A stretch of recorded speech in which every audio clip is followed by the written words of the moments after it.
¿Cómo están? Bienvenidas, bienvenidos al escenario del poder. Comienza Stock Disponible por Vía X. Conversaciones necesarias en este Chile que se escribe día a día y mes a mes. Le vamos viendo el pulso a cómo está nuestra contingencia en la encuesta de la Cosa Nostra con Stock Disponible.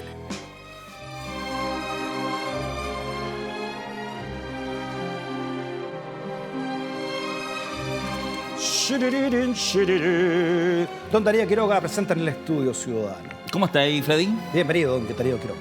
Bienvenido también. No, bienvenido a todos ustedes. Es que, mira, yo estoy llegando. Ayer estaba en la playa, o sea, solamente quiero decir eso. Son los retornos de vacaciones. Sí, porque lo marca siempre el Festival de Viña, el momento en que sabemos que se acabó, que la fiesta se acabó con el último momento. Que es cuando suben la silla arriba de la mesa, ya el Festival de Viña, eso, ¿no? Cuando sí. ya el verano sube la... Perfecto. Sí. Pero contento de volver al laburo acá. Contigo. Muy bien. Bienvenido también nuevamente entonces.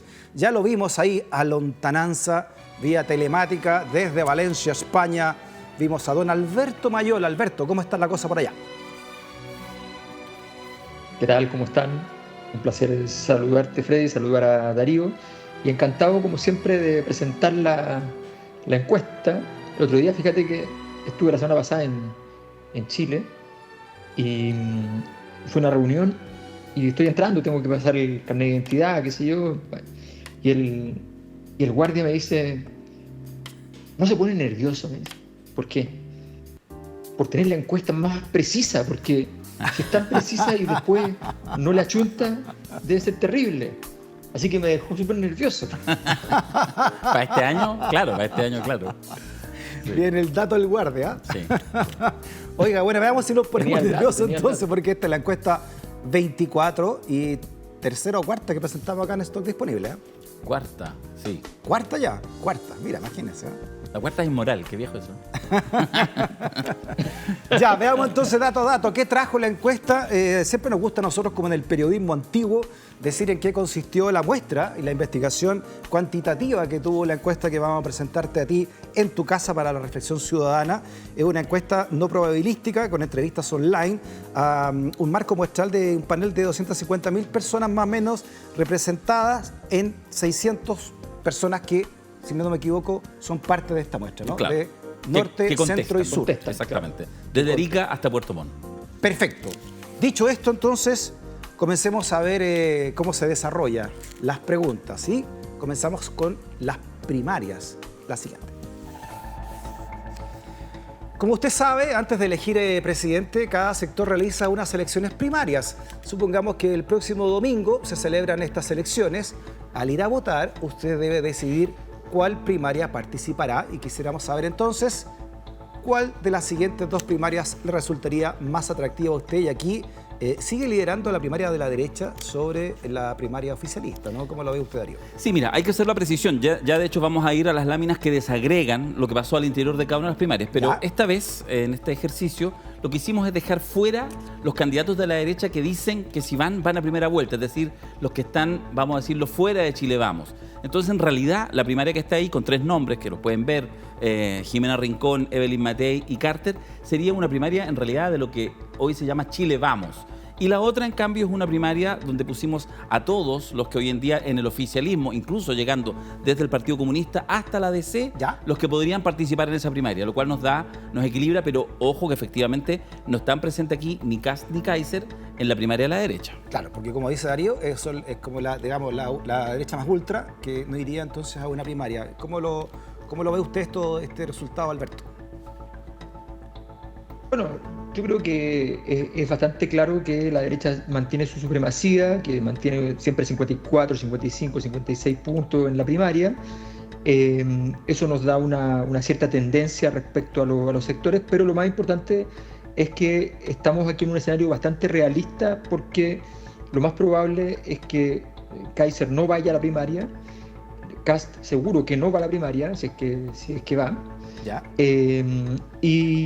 Y por tanto este es un escenario bastante más razonable, y probablemente en este escenario lo más probable es que finalmente la derecha no hiciera primaria, finalmente, porque no tiene una primaria competitiva que muscule a Evelyn Matei, y por tanto sería bastante complejo. Y podría ocurrir lo mismo con la primaria de la izquierda, donde si Michelle Bachelet acepta ir, hay una cierta probabilidad de que digan todos los demás, dejémoslo ahí. Perfecto. Respecto de eso, ¿qué te parece y qué les parece a ambos, ¿no?, el siguiente titular, que precisamente habla, según Evelyn Matei, de la necesidad de hacer una primaria abierta, ¿no?, una coalición amplia y que busca entonces que esté dentro de esta primaria, según esta nota de CNN, esté el Kast y Kaiser. ¿Es dar un poco de ventaja no hacer primarias, tú crees, Darío? O sea, sí, mira, es evidente que es una ventaja gigante. De hecho, tampoco es que haya tanto ejercicio, pero en las últimas elecciones, quien no hace primarias no gana la elección presidencial. ¿Ya? Y por lo tanto, uno entiende que la primaria, que permite además franja, que permite un tiempo de propaganda, es un gran momento y es problemático para que un sector se quede fuera. Entonces, ahora, efectivamente, por supuesto, hay otros incentivos también, la unidad, no desgastarse, hay otros, pero pareciera problemático porque si uno viera que en la derecha ellos están muy sólidos en los números, insisto, esos números 54-46 se han mantenido hace un año, desde mayo, desde abril del año pasado, iniciamos la versión mensual, vamos a cumplir, por lo tanto, ya un año se ha mantenido muy estable, pero es cierto que los liderazgos, en el caso de la derecha de Evelyn Matei, que debiera ser, no es que estén tampoco tan relajados y por lo tanto pareciera conveniente que hicieran una primaria porque si no se pueden enfrentar con el problema en la primera vuelta. ¿Tú crees, Alberto, que es malo que para la ultraderecha, ¿no?, que no esté en esta primaria con la derecha tradicional? Mira, yo creo que en general el tema de tener dos elecciones en el mismo año muscula bastante y por tanto si alguien se la juega con aquello puede ser un tema. Lo que pasa es que los incentivos son complejos. A Kast no le conviene por ningún motivo una primaria, en este momento casi no le conviene nada. A Kaiser le conviene ir a primera vuelta porque le come el electorado rápidamente a Kast, lo saca del juego prácticamente. Y a Evelyn Matei lo que le conviene es una primaria fuerte, competitiva, donde estén ojalá toda la derecha. Desde Chile Vamos a Republicano. O sea, este panorama no le conviene a ninguno de los tres, entonces, porque no se está provocando nada de lo que tú has dicho. No se está produciendo porque justamente cada uno está jugando su partido y los partidos no coinciden entre sí, no van a coincidir probablemente, y no hay capacidad de presionar a otros para que se rindan y por tanto finalmente va a ser un escenario, un escenario de mercado. Es curioso, pero va a ser un escenario muy de mercado, con una competencia prácticamente perfecta, donde la derecha va a estar representada entonces por esta tridente probablemente en primera vuelta. Hay una alta probabilidad hoy día de que suceda así. Ya.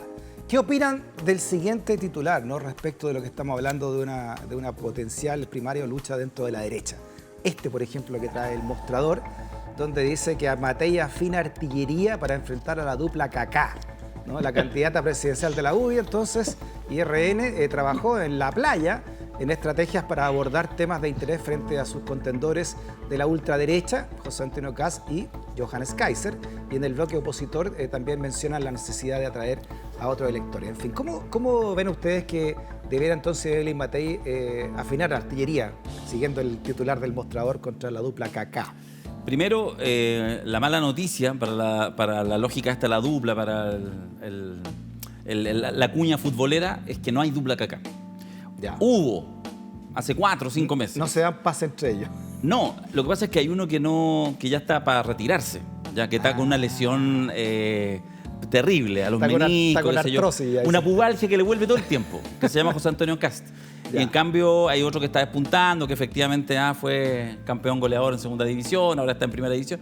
En fin, un chupete suazo, una cosa así, que es Johannes Kaiser. No hay dupla, por lo tanto, en realidad lo que yo creo que están pensando es cómo se enfrentan a esto emergente, porque por supuesto sí es dupla porque va a haber un trasvasije de votos, pero José Antonio Kast está muerto y enterrado, no hay ninguna posibilidad. Johannes Kaiser ya se lo comió hace varios meses atrás y por lo tanto el tema es que además estaban, yo creo, preparando todo el 2024 justamente enfrentarse a José Antonio Kast.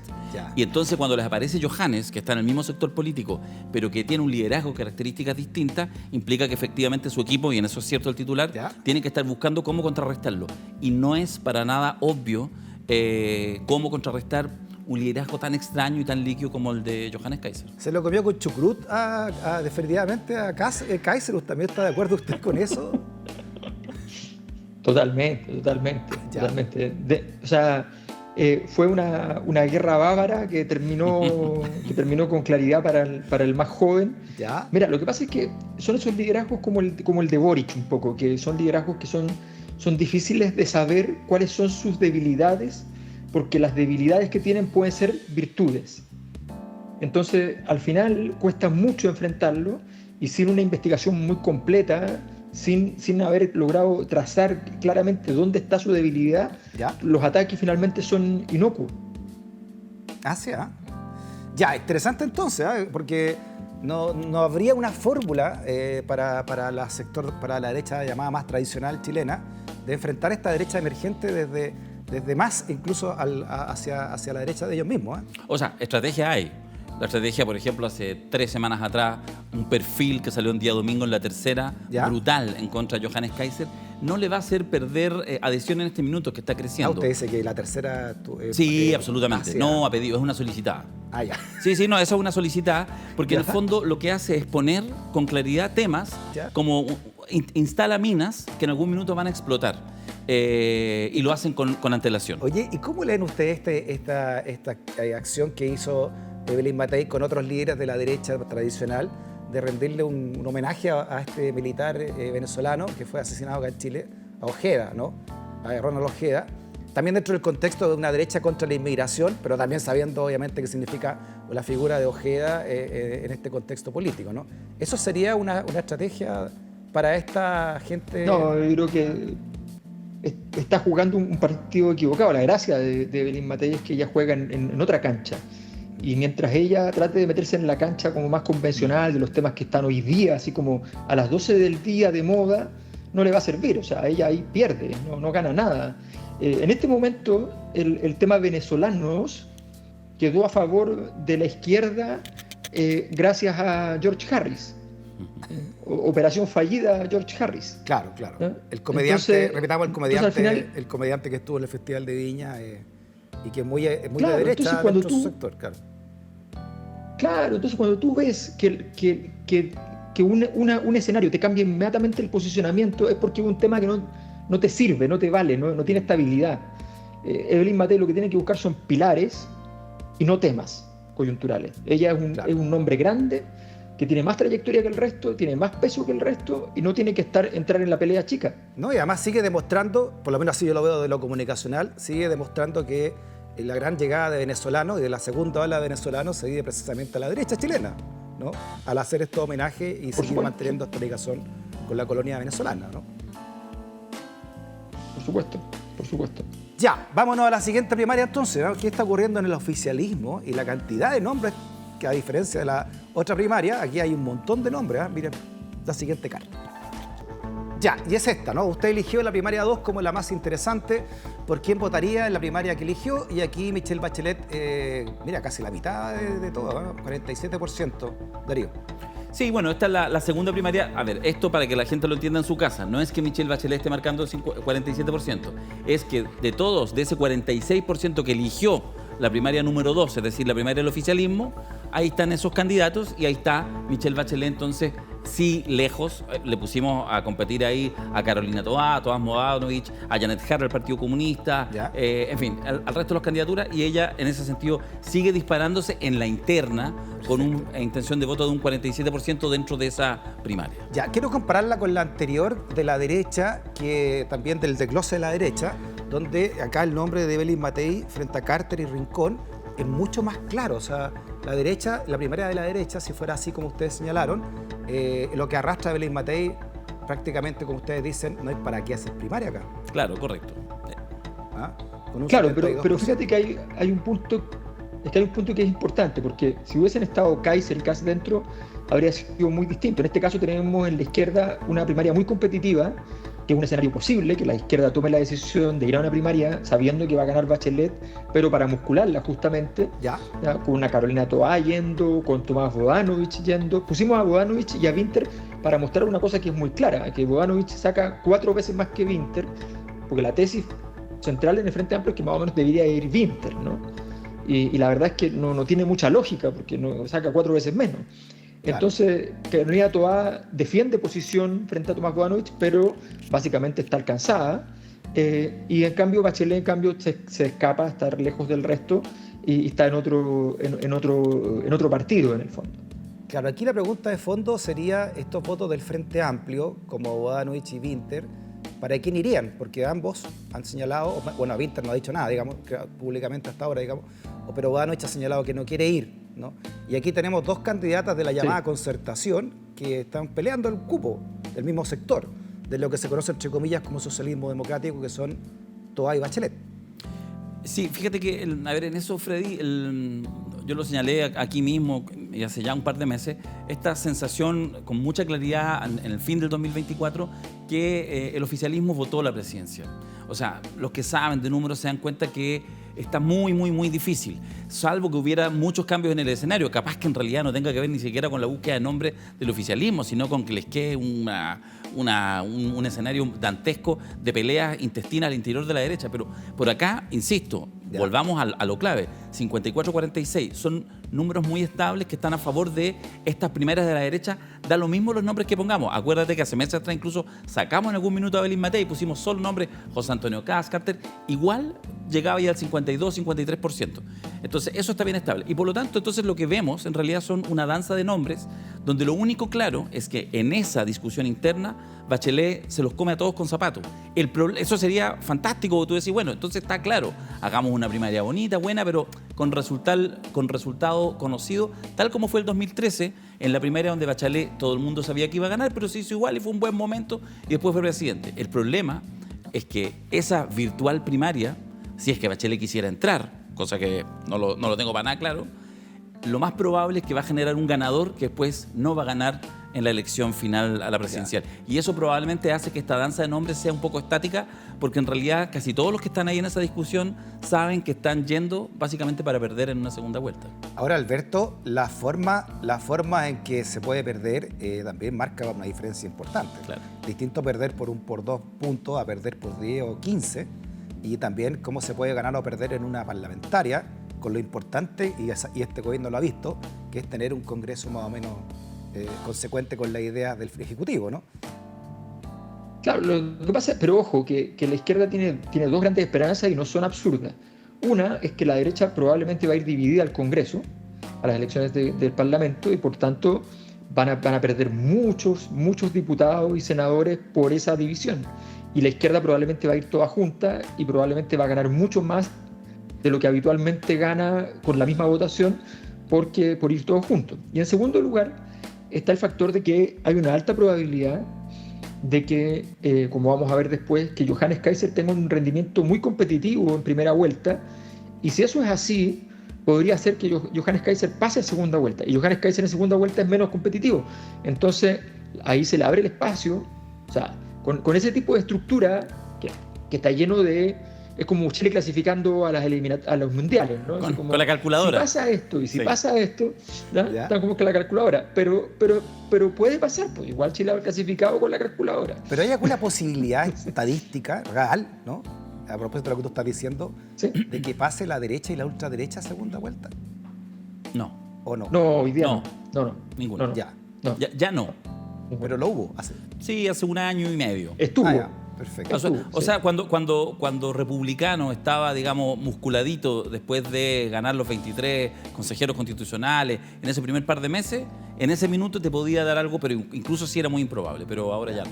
Ahora han surgido ya voces dentro del oficialismo, si podemos llamarlo así, ¿no?, que están cuestionando un tercer mandato de la presidenta Bachelet. Mira el siguiente titular, nada menos que del senador Lagos Weber, en la tercera, donde dice: dirigentes oficialistas se suman a crítica de Lagos Weber y piden abrir espacios a nuevos liderazgos. Dice que en medio de la soterrada reflexión de la expresidenta, en la alianza de gobierno se debate sobre la pertinencia de insistir en su nombre para enfrentar la carrera presidencial de este año, ¿no?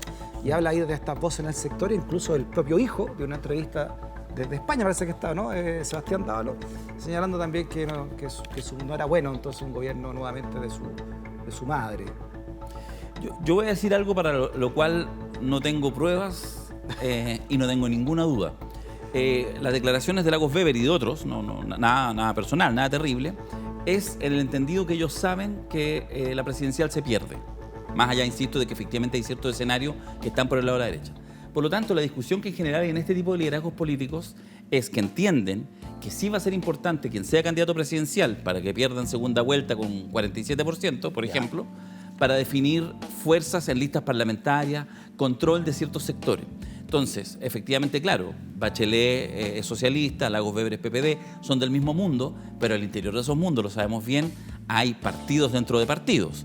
Las líneas, las tendencias, si se acerca a Escalona de nuevo o no, quién es el que está cerca. Y por lo tanto, en general, lo que vamos a ver, sobre todo en aquellos sectores, en aquellos políticos del mundo PS-PPD, que como que dicen, mira, no sería bueno, hay que dar emergencia de liderazgos nuevos, en realidad lo que necesitan es que sea otra candidatura que no sea la de Bachelet para que ellos tengan mayor control. Y esa es la disputa de lotes de facciones para controlar básicamente las listas parlamentarias, que es donde se juega el partido fundamental de los partidos, valga la redundancia. Claro, como dice Darío, Alberto, el bacheletismo y el laguismo son dos países distintos con la misma bandera. Y eso lo demostró la primera Constitución, y cómo Lagos opinó de ella y cómo Bachelet opinó de ella, claro, de ese proyecto que fracasó, ¿no?, estrepitosamente en las urnas, ¿no? No, sin duda, sin duda. A ver, lo que pasa es que yo tengo la impresión de que hay mucho, todavía se está jugando muchísimo en la cosa pequeña, en la ingeniería pequeña, de que efectivamente quién va a tomar control del sector durante un periodo determinado de tiempo. La verdad es que la Concertación, la nueva mayoría, tienen poco que decir respecto a los jóvenes porque no se preocuparon de esa renovación. O sea, los que están pidiendo cancha tienen 60 años. ¿Ya? Entonces, esa es la verdad. Entonces, y eso es muy duro porque significa que tienes a presidente de 35, que empezó con 35 años. Entonces, es una situación bastante dramática. Y tienes al lado a Camila Vallejo, tienes al lado a Tomás Bodanovich. Entonces, la tienes muy difícil para después y tienen que buscar un espacio para poder desarrollarse. Ahora, el problema para mí es simple. Si Michelle Bachelet, bajo ciertas condiciones no extravagantes, tiene una posibilidad de ganar, la van a llevar, le van a rogar hasta que vaya. O sea, le van a pedir que dé todo para poder ganar ese espacio, porque efectivamente sería muy, muy útil para el socialismo democrático en general. ¿Ya? Perfecto. Al Frente Amplio, la verdad, le importa mucho menos. Diría que nada. Pero para el socialismo democrático esto es crucial. Muy bien. Dicho, haciendo este marco teórico entonces de primarias, vámonos a tierra derecha. Hicimos dos primeras vueltas. No sé si lo alcanzamos a ver, pero hicimos dos. Sí, dos. Vamos a fin de año. A ver si alcanzamos antes del corte la primera vuelta. Vamos con una. Ya, vamos con esta. Esta dice así. Supongamos que a la primera vuelta llegan los siguientes nombres. ¿Por quién votaría? Y está Bachelet con un 36,7, Matei con un 24,7, Johannes Kaiser con un 24,2, casi empatado, prácticamente empatado, ¿no?, estadísticamente, entre Kaiser y Matei. ¿Cuál es su opinión de estos nombres y de estos resultados, don Darío Quiroga? Pero, Freddy, los leíste, pero ¿los miraste bien? Pero por supuesto, pero quiero que usted me dé esa mirada lontananza de quién realiza y elige estos nombres. Yo sé que en este minuto hay, al otro lado de la pantalla, hay gente con principios de ataques cardíacos. Por otra parte, hay gente, también jóvenes patriotas, que están sacando champaña. Porque mira, fíjate que este es un escenario bastante real. ¿Sí, pues porque Michelle Bachelet pareciera ser la primus inter pares. Supongamos que la convencen. Ya. Y bueno, con primaria o sin primaria, ella va de candidata. Evelyn Matei, por supuesto, va a ir. Seguramente va a tener quizá una primaria chiquitita, va a ir. Kast ha dicho que llega hasta el final. Y Kaiser ha dicho, yo iba a una primaria, pero no, parece que voy a llegar hasta el final. O sea, estoy hablando de los 4 primeros. Después Vlado, Meo y Parisi son más secundarios.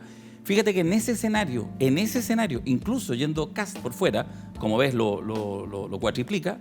Johannes Kaiser está a 0.5, o sea, en el margen de error absolutamente, de Evelyn Matei. Sí, claro. Por lo tanto... sería una segunda vuelta entre Bachelet y Kaiser. O sea, lo que quiero decir es que Kaiser, lo dijimos acá, usted lo escuchó en stock disponible antes que en cualquier lado. Y lo decimos bien en serio, es cosa que vean nomás, vayan ahí al canal YouTube y vean el capítulo, creo que fue en diciembre, en que ya hablamos con claridad de Johannes Kaiser, ya lo venimos midiendo hace tiempo en La Cosa Nostra. El peligro está aquí porque efectivamente, y eso yo reconozco, que yo pensé que no iba a llegar tan alto, ya amenaza seriamente seriamente que Evelyn Matei sea la que gane la primera vuelta. Ahora va de la mano de los fenómenos internacionales como Milei o Bukele o, bueno, el mismo Trump, sin duda, ¿no? Este surgimiento de una figura como Kaiser sobre lo anquilosado que ustedes ya han dicho en la imagen de Kast dentro de ese votante de ultraderecha, ¿no? ¿Cómo lo ves tú, Alberto? Sí, pero fíjate que yo creo que todavía no se descubre cuál es el misterio de su crecimiento tan intenso, porque si tú lo piensas, gran parte de los defectos que se le atribuyen desde la derecha, sobre todo a Gabriel Boric, los tiene Kaiser. Es muy joven, no tiene experiencia política, mucha menos que Gabriel Boric. No terminó su carrera, digamos, no terminó su carrera, todo ese tipo de cosas que se fueron denostativas para Gabriel Boric, muy utilizadas, Kaiser las tiene. Entonces, la verdad, nunca ha tenido un cargo dirigencial, un cargo que tenga que tener gente a su mando, nunca ha tenido esa experiencia. Por tanto, en ese sentido, tiene poco que ofrecer para un cierto sentido común. Oye, Alberto. Sin embargo, está creciendo muchísimo. Sí, al respecto de lo que tú estás diciendo, la pregunta de fondo que uno se hace acá es ¿por quién está votando el gran empresariado chileno? ¿Qué le parece el nombre de Kaiser y qué le parece el nombre de Matei? ¿O cómo ven a Kaiser? Porque en algún momento, bien lo sabemos, ¿no? El gran empresariado va a tener que ver qué figura le gusta más en la moneda a ellos, ¿no? De estas dos. Que por supuesto no va a ser una figura de la izquierda, pero de la centroizquierda, al menos. ¿Qué está diciendo? Yo tengo la impresión de que desde la elección anterior, y probablemente eso explica el triunfo de Boric, que el empresariado no tiene una posición dominante como ha sido históricamente una cosa muy clara. El empresariado chileno era muy homogéneo, muy pétreo, muy sólido. Tú vas a cualquier país del mundo y los agricultores y los bancos se odian. En Chile estaban todos de acuerdo, ¿no? Entonces, resulta que eso no pasó ya la vez pasada, y eso que la derecha dilapidara la oportunidad de repetir el gobierno, que la posibilidad la tenía sobre la mesa. ¿No?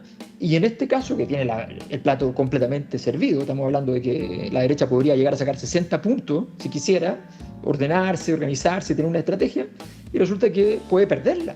Y esa es la verdad, y puede perderla. Bueno, no tiene una alta probabilidad de perderla, pero en política la confianza es un talón de Aquiles que aparece muy seguido, ¿no? Sí, pero yo lo encuentro que lo hace que la derecha entró en un tono disruptivo. A propósito del trumpismo, esta cosa de los líderes actuales que son disruptivos, que son como un niño que choca contra la muralla sin explicar por qué quiso hacerlo, esa cosa es muy rara. Yo siempre digo, mira, tú vas al año 95, 98, 2000, y siempre había un conjunto de países que estaban muy contentos con la situación del mundo. Y otros que estaban más o menos y otros estaban mal. Hoy día busca un país que esté satisfecho con el mundo actual. Sí, completamente satisfecho. Ninguno. Entonces es un mundo disruptivo, y en ese mundo disruptivo estos liderazgos medios apocalípticos, medios extravagantes, hacen sentido. Hacen sentido. Claro, pasó en Alemania recién, ¿no? Con casi 20% de AfD, contra todo pronóstico, ¿no? Creció, no creció quizás tanto como lo más alarmista, pero de que creció. De hecho, dobló la votación que había tenido anteriormente. Vámonos a una pausa comercial porque queda el otro escenario de primera vuelta que también es bastante sorprendente. Una pausa, seguimos analizando la encuesta 24 de la Cosa Nostra junto a Stock Disponible. No te vayas por así.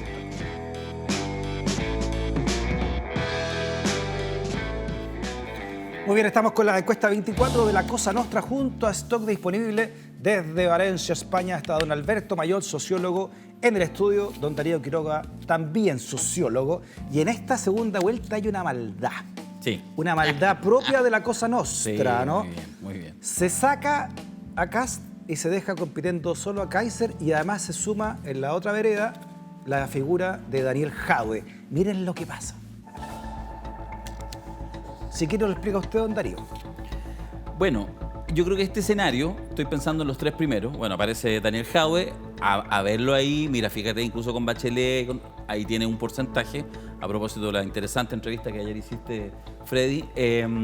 Hay que mirarlo con atención, pero concentrémonos en las tres primeras mayorías, porque sacando a Kast, y déjame decirlo también, aquí a los que tienen ficha de militantes republicanos sufrirán porque José Antonio Kast no va a llegar a competir a diciembre. O sea, usted dice que en virtud del patriotismo, sí, él se va a bajar en favor de Kaiser. Sí, es que lo que pasa es que los números son demasiado categóricos. Sí, Entonces, José Antonio Kast estuvo en segunda vuelta hace 3 años atrás, en segunda vuelta, ¿ya?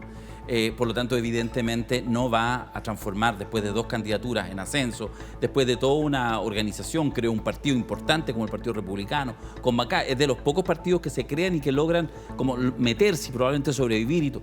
Después de eso, yo no creo que él esté disponible a marcar 6, 7 puntos o quizás incluso menos en una primera vuelta. Entonces, el resultado lo que nos indica, fíjate que más o menos se va como se va un par de puntos a Evelyn Matei y el resto se va a Johannes Kaiser. Lo que quiero decir, lo que puede ser quizás sorpresivo, de hecho, creo que es muy sorpresivo, y de a poco seguramente en los próximos meses las encuestas del mainstream se van a hacer cargo de esto que ya está sucediendo entre los votantes, entre los electores, entre los posibles electores en noviembre próximo, es que en un escenario, pusimos a Michelle Bachelet como candidata oficialista, sin José Antonio Kast, en una elección como esta, todavía está en un margen de error, pero un poquito más amplio, Johannes Kaiser puede ganarle a Evelyn Matei y por lo tanto ser Johannes Kaiser el candidato de la derecha que pasa a segunda vuelta. Ya. Y eso, evidentemente, eso es lo que tiene activa las alarmas, no sé si la histeria, pero activa las alarmas en Chile Vamos, en todos los sectores, implica seguramente una reflexión muy profunda de José Antonio Kast, que va a preparar una salida, un funeral vikingo, y es cierto lo que decía hace un rato atrás Alberto, que ahí es donde se abre una combinación de resultados, para decirlo en clave clasificatoria al mundial, que eventualmente podría, con una buena candidatura, generar incluso una cosa súper improbable, que el triunfo del oficialismo en diciembre próximo en segunda vuelta. Cosa que yo igual todavía descarto. Sí, porque como tú mismo dices, Alberto, a este señor hay que sacarlo al pizarrón ya como candidato, ¿no? Va a tener que empezar a responder preguntas, va a tener que hablar como candidato, que todavía no sabemos, ¿no? Lo que a nivel masivo, realmente lo que piensa, porque como ustedes también lo han señalado acá, no está tan claro por qué se produce este fenómeno con el diputado Kaiser, ¿no? Claro, lo que pasa es que ya está demostrando recién que pasó al segundo nivel. Hay 3 niveles electorales. La gente que logra llegar a los 20 puntos, logra completar un nivel. Ese es el primer nivel. Pasar de empezar a avanzar hacia los 30, 35 puntos es un segundo nivel. No lo ha completado, pero ya está visitando ese cuarto, lo está mirando, está dentro. Luego, el tercer nivel son aquellos candidatos que logran ya acercarse cerca de los 50 puntos y por tanto ya están en condiciones de, en una final, poder llegar a los 50 más 1. Ese es un tercer nivel que es completamente distinto. Y eso, Kaiser está demostrando que ya entró en el segundo nivel, puede ser competitivo en ese espacio. Vamos a ver, va a depender de la coyuntura. Yo creo que el affair de Milei le incomoda, la situación de Milei en este momento le genera una incomodidad, pero por otro lado está Trump, y si Trump logra mantener su capacidad de transformar atención mediática en política, puede que Kaiser logre hacer algo, pero va a llegar el momento en el cual viene la siguiente etapa, y si él pierde el control de la agenda, ahí se le complica. Porque es una persona que depende de agenda, no tiene más historia política, no tiene más fortaleza política que la agenda. Esa es su fortaleza y lo está haciendo muy bien, y en este momento estaría, bajo cierto escenario, que no es improbable, estaría pasando a segunda vuelta, y eso es bastante llamativo. Oye, y lo otro y lo esbozó de alguna manera acá Darío, es qué va a pasar también cuando el gran conglomerado de medios de la derecha tradicional, ¿no? Todas las de la tercera, empiecen ahora ya a apostar más por Matei y a empezar a cerrarle la válvula a Kaiser, ¿no? Claro, porque efectivamente puede pasar, y eso yo creo que debe ser una discusión que debe estar en algunos sectores de la derecha empresarial, de grandes poderes económicos. Probablemente la derecha más republicana, más de un Kast, en este caso un Kaiser, es desde el punto de vista así como de su deseo, de su pulsión, porque la política también es eso, es sangre, son pulsiones, son deseos, probablemente esté más con él, porque Evelyn Matei hay una derecha que nunca lo ha convencido. Pero ellos saben que el escenario en segunda vuelta de Kaiser es mucho más improbable. No digo que esté perdido, pero entonces si alguien apoya a Kaiser, está en el fondo diciendo, bueno, en una de esas por ir por una apuesta maximalista, que vaya la de derecha bien extrema, que tengamos al Milei acá en Chile, y capaz que en una de esas le regalan la posibilidad que el oficialismo, con una candidatura competitiva en ese escenario, pueda eventualmente... Es que me imagino que la ecuación que hace el gran empresariado, con justa razón, es que le da también más estabilidad al país para sus propios intereses, si realmente es una derecha más tradicional o esta derecha que no sabemos hasta dónde realmente puede ser o puede causar más escozor que unidad o tranquilidad para los negocios, ¿no? No, claro. Lo que pasa es que yo creo que estamos en un momento en el cual casi todo el sistema político se convirtió en la lista del pueblo. O sea, todos están con las emociones muy en alto, con el maximalismo muy fuerte. ¿Por qué? Porque cuando hay mucha crisis institucional, en realidad, por decirlo así en simple, puedes pasar de concejal a presidente con gran facilidad, con una probabilidad que sigue siendo baja, pero mucho más probable que en un escenario normal. Tú antes, para llegar a la candidatura presidencial, tenías que pasar por toda clase de pruebas previas, era muy difícil, tenías que llevar años en política. Johannes Kaiser se metió en la política, su hermano era un escritor, ensayista conocido, listo, llegó, pum, 2, 3 jugadas, un programa de televisión, y está donde está. O sea, había que ser mínimo senador o ministro, y de ahí pasar a la siguiente fase de la escala, ¿no? No hay rito de iniciación, y esa situación genera que todos se vuelvan locos, y entonces tú te levantaste y dijiste, bueno, ¿sabes qué? Si se me va a ver el mundo de aquí a 3 meses, me voy a la presidencial. Y eso pasa a ser un deporte común. Hay menos paciencia. Es como que se abrió el club. Ya, oye, sigamos entrando en tierra derecha, ¿no? Y ajustando, vamos ahora a la segunda vuelta. Ya. Esta fue la primera, los 2 escenarios de primera vuelta, vamos a la segunda vuelta, estamos a fin de año y llegan los siguientes nombres, miren. Ya, aquí pasa Bachelet con Matei. Así es. ¿Por quién votaría? Don Darío. Bueno, ahí está. Nosotros hacemos siempre esta distinción, hacemos 4 preguntas.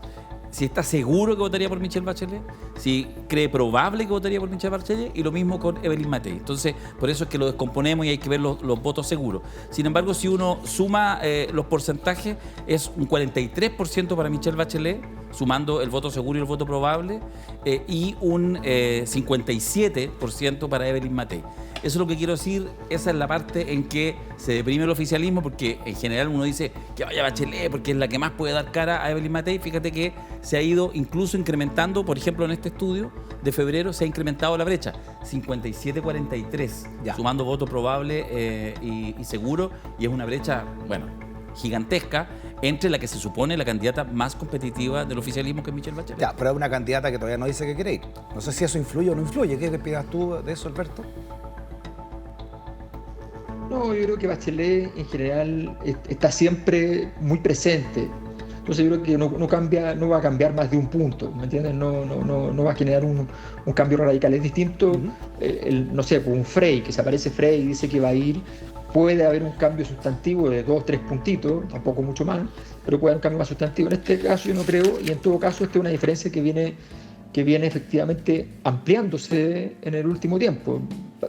Para mi juicio, está claro que Bachelet no es competitiva frente a Matei en una segunda vuelta hoy, entendiendo que Bachelet es una gran campañera y que entrando en campaña las cosas pueden cambiar en algo, pero de todas maneras creo que no es algo muy probable que se cambie radicalmente este escenario. Ahora aquí la pregunta es cerrada, no sabe, no responde. No. Todos tienen que elegir sí o sí. Tienen que elegir, ya sea seguro o probable, votarían en segunda vuelta. Y aquí entonces son 43 versus 57. 57. Ya, veamos qué pasa ahora entonces. En el otro una escenario. Potencial segunda vuelta, pero en vez de Matei, Johannes Kaiser. Mire. Ya, Darío, ¿qué pasó acá? La gente está haciendo en este minuto en su casa, está sumando. Si llegamos a los 50 o no llegamos a los 50. 50 pelado, 50 cerrado, Kaiser, entre voto probable y voto seguro, 50 cerrado, Michelle Bachelet. O sea, se abre el mundo. Entonces aquí es donde algunos amigos que yo he escuchado, entusiastas, frente amplistas, PPD, comunistas, socialistas, dicen, entonces hay que ponerse detrás de Johannes Kaiser, pero eso ya hay que tratar lo que sea. Ese es un póker indio. Sí. No, además no funciona así porque, muere, claro, porque eso implicaría movilizar centenares de miles de personas que puedan ir a una primaria, etc. Ya. Pero lo que estamos diciendo, mira lo que estoy diciendo, que tenemos una buena y una mala noticia desde la perspectiva, por ejemplo, del mundo más progresista. La mala noticia es que Johannes Kaiser, que probablemente para mucha gente que no es de derecha, de ultraderecha, le parece ya, pero el acabose. O sea, ahora sí que llegó algo así como Milei a Chile. Crece. Esa es la mala noticia para ese mundo. ¿Cuál es la buena noticia? Que capaz que si crece tanto, pudiera, yo lo veo improbable aún, pese a los números, en una de esas amagar lo que parecía ya una seguridad completa, que era Evelyn Matei al menos instalada en segunda vuelta, y en ese escenario, como ven los números, se abre un mundo de las incertezas, se abre la caja de Pandora y puede pasar cualquier cosa. Claro, es como si fuera más radicalizado a la izquierda de Chile y surgiera una figura como Artés que le amaga la candidatura a Bachelet. Claro, una cosa así. Pero en otro escenario completamente distinto, ¿no? ¿Cómo ves tú esta segunda vuelta entre Kaiser y este empate, ¿no? Entre Kaiser y Bachelet de Alberto? No, esto, después de meses de depresión, hay varios hogares del país y del sistema político que en este momento ya lo vieron, porque la gente no se imagina cuán adictos a la política son los políticos, sobre todo los políticos que están como en la periferia de la política. Ese es un mundo ya, pero de un nivel de adicción desquiciado. Entonces este es el momento donde aparece que tu pingo puede ganar. Si se da esto, si se da esto otro, y se da aquí, y se da allá, puede ganar. Y en ese momento entonces se abren las puertas, salen, la familia no los ve por 5 días, porque van reunión tras reunión hasta consolidar el futuro. Claro. Esto va a ocurrir con este gráfico. Este gráfico produce una transformación total del escenario, te lo garantizo. Antes todos te decían, todos estos datos no son, estamos muy lejos, no es verdad, no importa, pero apenas es un poquito más optimista, este dato es lo máximo, ahora sí que sí, estamos listos. Así que en este momento la gente está tocando la puerta a Bachelet, le están diciendo, estamos listos, presidenta, usted gana, no se preocupe. Oye, a raíz de eso, a propósito de eso, y raya para la suma, para que pasemos a otro slide, entonces se depende completamente de Bachelet. Si Bachelet dice que no, aquí el panorama entonces más que desolador para el mundo progresista, porque sería toda la mejor carta de las que han dicho, porque si consideramos que ni Bodanovich ni nadie del Frente Amplio aún se conoce su real peso. Hagamos una cosa, dejémoslo prometido, Alberto, no lo hemos conversado. Como Johannes Kaiser, o sea, ya lo habíamos mencionado hace meses atrás, era el Golden Boy, ahora ya es más que el Golden Boy, ya está pasando a este segundo nivel. Ya. Lo que debiéramos hacer quizás en la próxima encuesta, Alberto, entre muchas otras preguntas, estamos haciendo pauta al aire, ¿qué? Hagamos pauta al aire. Probemos las segundas vueltas en la próxima medición, solo a Johannes Kaiser con los candidatos posibles del otro mundo. Con Bachelet, con Orrego, con Undurraga. Hagamos 5 o 6. ¿Cuándo es la próxima encuesta? ¿Cuándo empieza el levantamiento? Empieza la segunda semana de marzo y la entregamos aquí. Ahí van a haber varios nombres decididos ya. Exactamente. Porque en marzo se cierran las candidaturas para primera vuelta. Probemos segundas vueltas con Johannes Kaiser y veamos cuáles son más competitivas. Porque pudiera ser que quizá en un escenario como eso sea Claudio Orrego, etc. Bueno, en fin, eso deberíamos medirlo. Ya, bueno, dejémoslo ahí lanzado. Vámonos con un gráfico también que hoy está interesante la encuesta porque ustedes también hacen un gráfico con el ordenamiento, si es que se puede llamar así, ideológicos, que hay más o menos en el mercado político hoy día, ¿no? Sí. Y este es el siguiente.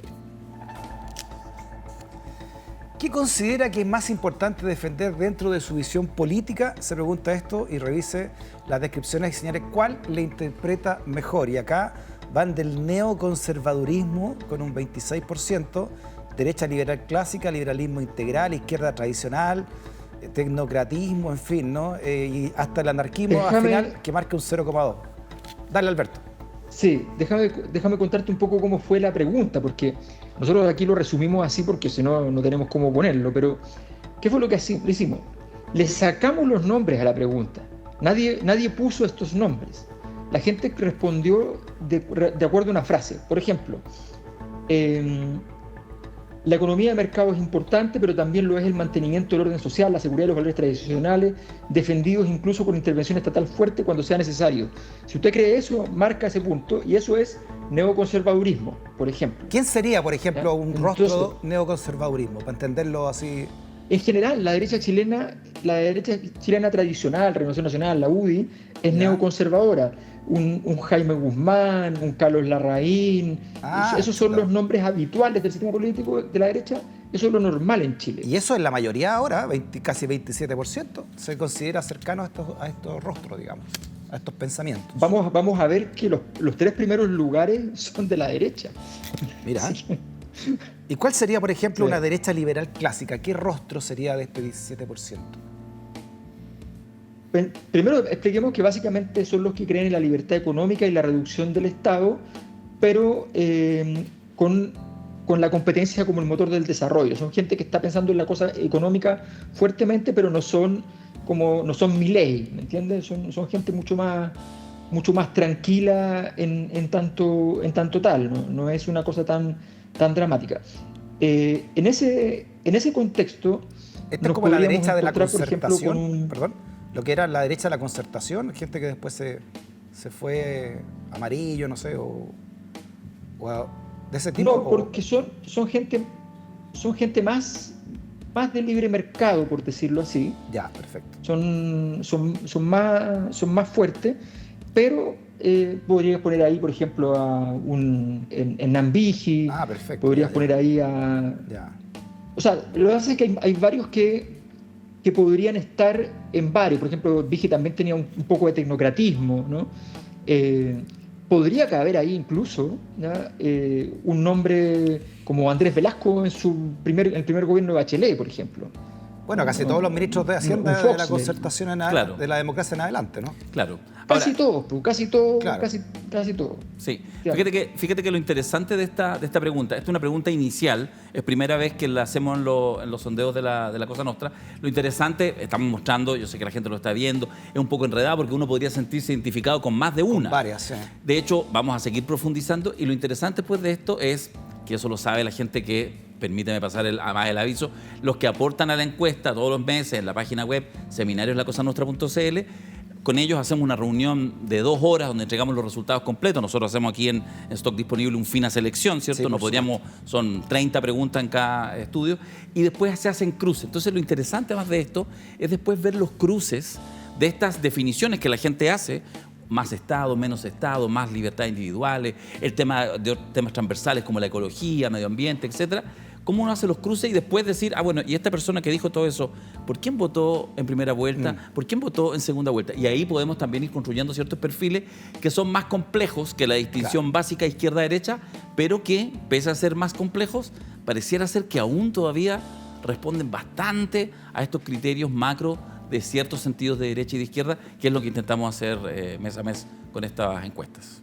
Claro, me llama en ese sentido la atención un concepto acá que ustedes ponen y homologan la palabra progresista a la palabra woke.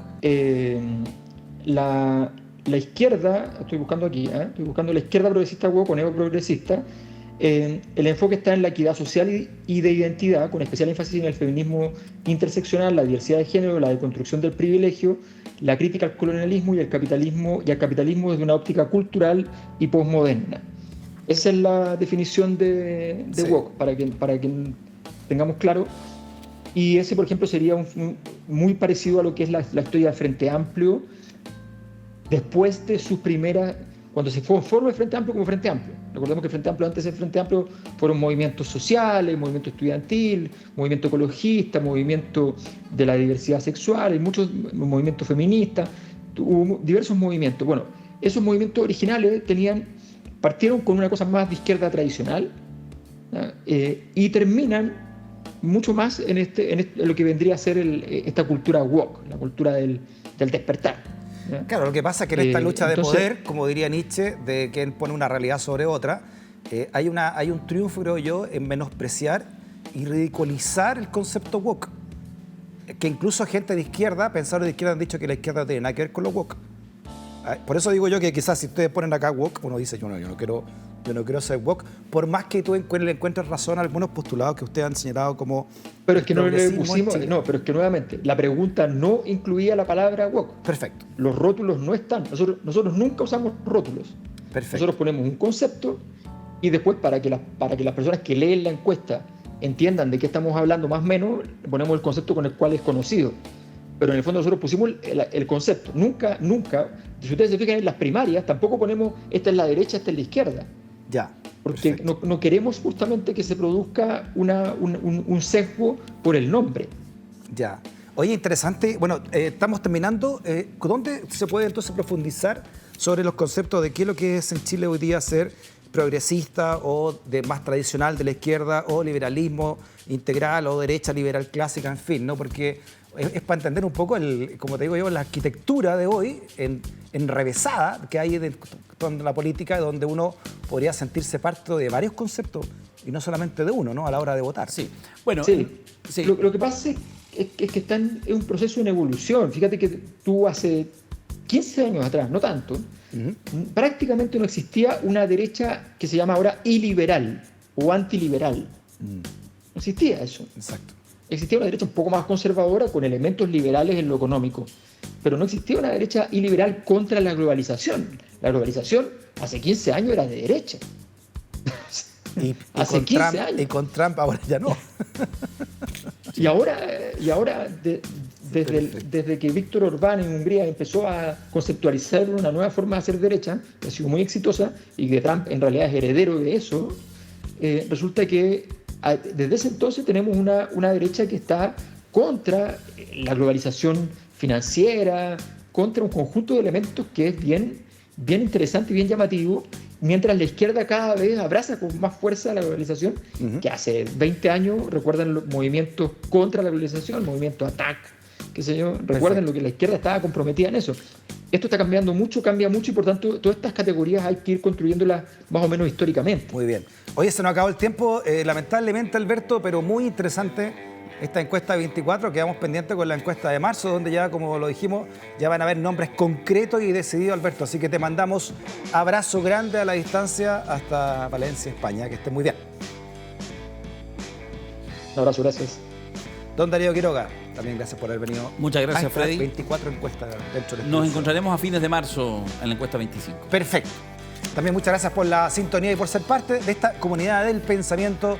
Nuevamente nos encontramos mañana aquí en el Living Ciudadano de Vía X. Que esté muy bien. Chao, chao.